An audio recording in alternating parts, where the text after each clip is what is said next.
wanted to ask you about the Circle of Magi. Of course. What do you wish to know? What was it like to live in a circle? My dear, your question is the root of all problems with mages. I cannot tell you. Every circle was different. Their Templars were different, their politics unique. And every person within each tower had an experience of circle life unique to themselves. Some people suffered and some were content. Some were cruel, some compassionate, and some indifferent. The same is true of people everywhere, in all circumstances, whether they are mages or not. So, tell me about your personal experience with the Circle. I enjoyed life in the Montsimard Circle, my dear. It was an edifice devoted to knowledge and refinement. And mages need the company of other mages. No one else can truly understand the challenges we face, nor see the world as we do. You must have been under constant supervision, being forced by Templars to live in the tower. Was that hard to endure? My dear, I have a suite in the palace and a wing at my dear Duke Bastien's estate. I've never been forced to live anywhere. Most circles allowed mages to live away from the tower, either on their own or in service to the nobility. All that was required was permission from the first enchanter. Some circles were harsher in their restrictions. Kirkwall was the worst, but it was the exception. Most were quite permissive, perhaps too permissive in retrospect. You must have an opinion of the Templars after living so long in the Circle. Having opinions about Templars, my dear, is exactly like having opinions about mages or Navarrans or men.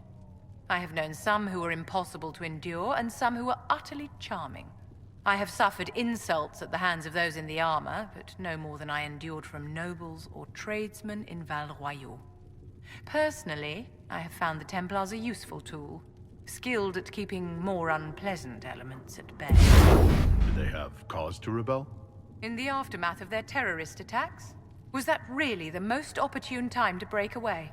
By all means, protest abuses by the Templars. Just don't do it in a way that says mages support wholesale murder.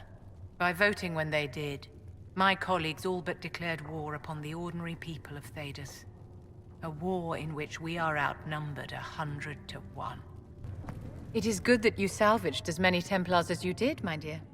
We will need every Templar, but they will require proper management.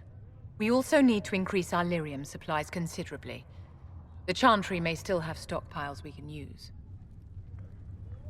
We likely need more than they have. Our enemies have magic that can rip open the Fade. Indeed. We may need Josephine to open negotiations with the dwarves directly. The breach has done more than disfigure the sky. The veil itself is broken. All mages, no matter how skilled, are now in danger of drawing demons to them. Before this crisis is over, you may find that Templars, flawed as they may be, are all that stand between us and chaos. I'm glad that one of us has confidence in the Templars. It is not a matter of confidence. Reality does not change based on feelings. Magic is dangerous, just as fire is dangerous. Anyone who forgets this truth gets burned. You're right, but Templars are a poor solution. They are men, and all men are flawed. That some fail does not mean that none should try. The fact remains that there is no cure for an abomination except death. Someone must strike the killing blow. Who shall lower the blade if not a Templar? Tell me something. You told me that you'd see the Chantry restored. What about the Circle? Mages shouldn't be kept out of the Chantry. Who knows the dangers of magic better than a mage? A curious idea. Such twists and turns your mind takes. It's something to consider, my dear. How did you come to be a Templar? It seemed the right thing to do. My family are tradesfolk in Denerim. I could have become a cobbler like my father, but this seemed better. It's a chance to uphold the Chantry's laws and help the mages through a troubled time. I'm surprised to hear that. Not all Templars want to make mages into prisoners or villains. Some of us just want to keep a balance and let you practice your craft in safety. One person trying to do something can make a difference. You should keep that in mind, Harold. I will talk to you later. Walk in the Maker's grace. So the Templars will put their powers to use, sealing the breach. Any group corrupted by a demon must be watched carefully.